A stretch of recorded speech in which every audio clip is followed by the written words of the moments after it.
Thank you, Lexi, for taking the time today at Mill Theatres. Of course, my here pleasure. At Derry Road in Fyshwick. Thank you for the opportunity to come along and have a chat to you and hear more about what you do here. Can you start off by talking a little bit about Mill Theatre? Well, the Mill Theatre is, I'm pretty sure it's one of the first private enterprise theatres in the ACT. We used to have a lot of private enterprise cabaret venues and dinner and show venues in Canberra and in the region. But this is the first venue which was built by the Molonglo Group, and then the fit out was done by a fantastic production company called Elite Event Technology. So those two partners helped make it happen, and then I look after the program. And it's an independent venue, so there can be lots of funny classifications about theatre, but that means that people get paid, but it's based on the box office revenue. And it's really a venue for Canberra. I produce my own stuff, but hirers are definitely welcome to come in. And I'm particularly interested in finding what is Canberra's creative voice and presenting that, but also James helping it to grow and really trying to help the capacity of creatives here in Canberra. You have a love for theatre and performing. Where did that come from? My love for performing probably came from my parents. They were both journalists, and that's a performance of a different type. And it's certainly a profession that involves watching behaviour, but they report the behaviour, and I now portray the behaviour. But I definitely have a very, very, very deep love for theatre, that's right. And you need that. Someone once said to me that being passionate in acting or theatre is not enough, you have to be hungry. So what does Canberra offer here? Is there a lot of talent here in Canberra? I would say there's probably about 15 professional and experienced theatre creatives. And so that includes actors, but that also includes stage management. I mean, maybe you could probably go up to 20. Not all of them work or can do their creative work full time. A lot of them are teachers. But the thing is, I have noticed that as I came and went from Canberra, people are starting to move here when they know that they want to have a family, or they can get a fantastic job with one of the brilliant media services companies, or the other venues, subsidised venues. So there is a kind of growth opportunity. I often say it's kind of like the age of a teenager. We're just sort of starting to kind of burst out of our clothing, and then that means that more spaces and more venues are needed. And I guess that's what I'm trying to do here at the Mill, offer another space, but also for those people who they might think, I really want to be a performer, but I better move out of town in order to get an opportunity. I'm trying to provide some opportunities here and think about how can you look after that next generation so that they don't leave the ACT. Can you tell us a little bit about what would people expect when they come here to Mill Theatre? What type of performances and shows do you offer? I have a bit of a tagline that when you come to the Mill Theatre, it will be the most un-Netflix experience that you could possibly imagine, because over the last decade, but then especially over the pandemic, we're really getting entertainment at home. The space here is not like your normal theatre at all. So the seating isn't even front end. It's in the shape of an L, which is like half in the round. So the experience is incredibly immediate. You actually walk through the set when you come in, and that was all designed intentionally. Then you are very close to the performers, very, very, very close. And then because it's in this L shape, you also have all these different perspectives, and you can actually see some of the audience behind the performance. So it provides this phenomenal intimacy, proximity, and then depending on what the story is that's being told, you really feel a part of it because you are so very, very close.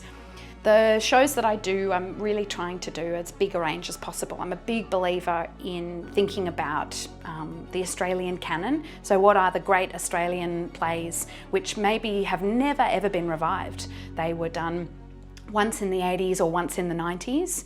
And we have a little bit of an issue with not being proud of Australian work. We have a little bit of an issue as well with always thinking, oh, let's just get something new. Let's just do new works and let's kind of upgrade culture.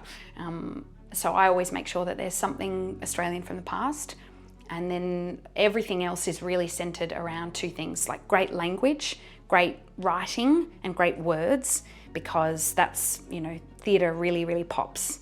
Visual medium, you've got lots of great screen makers, they can look after that, and you can get that on Netflix. And then the other thing as well is that I try to keep the programming as open as possible. So the show that you came to most recently, White Rabbit, Red Rabbit, yeah, that wasn't my idea. That was my technical director. He's always wanted to do that show, and he said, "Would you co-produce that with me?" And that's what I really, really want, James. There to be an idea of an open door. If you have an idea, but perhaps maybe you've never been a producer before, I'd like to try to help support the goals, the aspirations, or even just the kind of creative impulses of those in Canberra. Otherwise, that's when they do go to Sydney or Melbourne, because they feel it's more possible for them. So I'm hoping people will feel a sense of possibility here at the Mill. Yeah, well, I did go and see White Rabbit, Red Rabbit. Amazing performance. It really was. I have not experienced theatre and that intimacy as well. Before I walked away from that and thoroughly enjoyed it. We have, myself and my family, have booked more tickets to come to the upcoming theatre, so we're really looking forward to that, and I'm sure that they'll really enjoy it as well. And I guess that's something unique that you offer, right? You focus on intimacy, you focus on Australian stories. Yep. And what sort of feedback do you get from people who come along and watch these theatres? The first thing is the comments on the proximity, and then they'll go immediately to the props and the set, because they got to walk through it when they came in at an intermission and then at the end as well.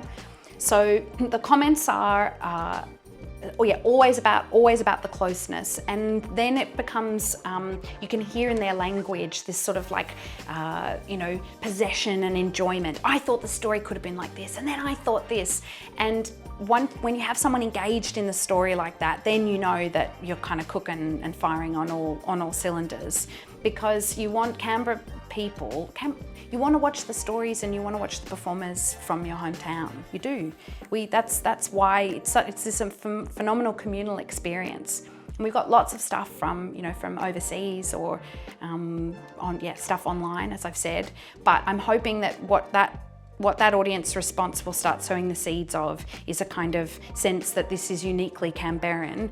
And then the next step is that Canberra stories can come out. So love Australian stuff.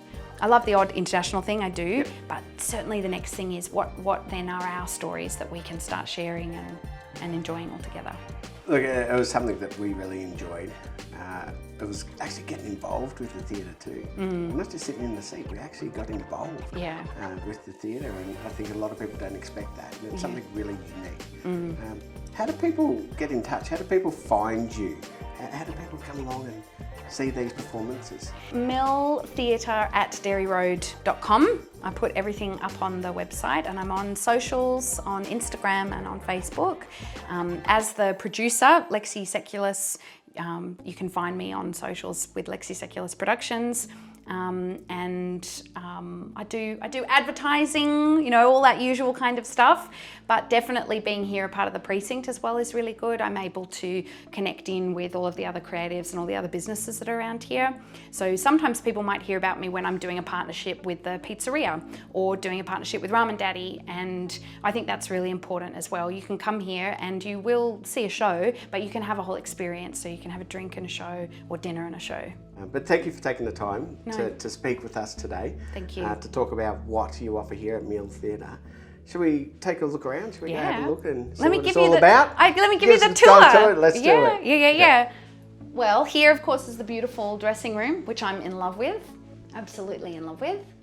And we might go this way first of all, so that you can have the actor's experience. Actor's experience. Because you've already had the audience experience. Audience experience, yes, absolutely. I'll follow you. So this backstage is all designed to all be connected. This is what I call the wall of what I left behind. Right. So each show, performers are leaving something behind. So in the end, fantastic. The wall will be. So it'll be full. Full to the brim. And this is called the Vom, or the Vomitoria. Right. Apparently it comes from the good old Romans when they were doing bear baiting and all their entertainment. Okay. They had these passageways, which are for audience or for performers or bears or lions, you know, to come in and out. But the idea is, I'm sure it's just an old myth, that audience members could, you know, go to the side and blah, and kind of vomit. Yeah. Why would they do that? Well, I guess because what they were watching, the Romans were interested in a particular type of entertainment. Yeah, It was rather of course graphic. they were too. Yeah, gruesome. right. Okay, Yeah. yes. Yeah. It was the Greeks who kind of sort of sophisticated things and started doing plays. Yeah. And it's one of the most important parts of the mill that you can enter the stage and you will be right in amongst the audience, literally, because the vom carves in around two sides of the audience. You are, aren't you? Yeah. It's and it's very intimate. It You are really, very close. Yeah, it really does. And it's important because, you know, so much theatre, and they're beautiful venues, but we have this proscenium art, which frames it and makes it look beautiful, but it makes you, the audience and the performer, it forces you to be at a distance. Yeah, okay. And this destroys any sense of distance. It certainly does. Yeah. And the acoustics. The acoustics are phenomenal. We have good. there is an acoustic specialist. His name is Tim. I was really fortunate to find him. He lives here in Canberra, but he consults all around Australia, and he helped with the acoustics for this space. So it means that, you know, we can whisper, and everyone here can still hear it. Yeah. Well, we set up over here. Yeah. Last time we were here for White Rabbit, Red Rabbit. Yeah. I think for the next one in a few weeks' time. Yes. We'll sit up at this side of the room and we'll get that experience as well. Yeah. Every seat offers a completely different perspective. Yeah. The higher up ones are really nice, and I love the short side. I absolutely love it. Yeah. I actually think it's the best. It's different, right? Yeah. You don't see theatre from that side of the room. No. Normally you don't. From this side, it's almost like you're seeing from behind the scenes. Yep. In effect, like you're seeing it from a position where others wouldn't. Yeah, you're right. And you would have noticed it in White Rabbit, Red Rabbit, but you'll definitely notice it in this play coming up. It then provides this. There's a whole part of the performance that's happening over here that only this side gets. Yes. Okay. And often we set up that usually there can be a window over here, right? And then that will bring the actors over. And then you get this whole private show here. You still get a really cool perspective from sitting over there, but it's heaps of fun to play. And also for performers, once they know how to play a space like this, there's one actor, he was joking saying, I'm getting a Cert 4 in playing an L-shaped venue. And it's true. Right. Yeah, okay. Yeah, we have, so all this tape on the floor is we're just helping the actors think about the lines of the space that you can play. Yeah, and once you can do this, you can play anywhere. You can play in the round.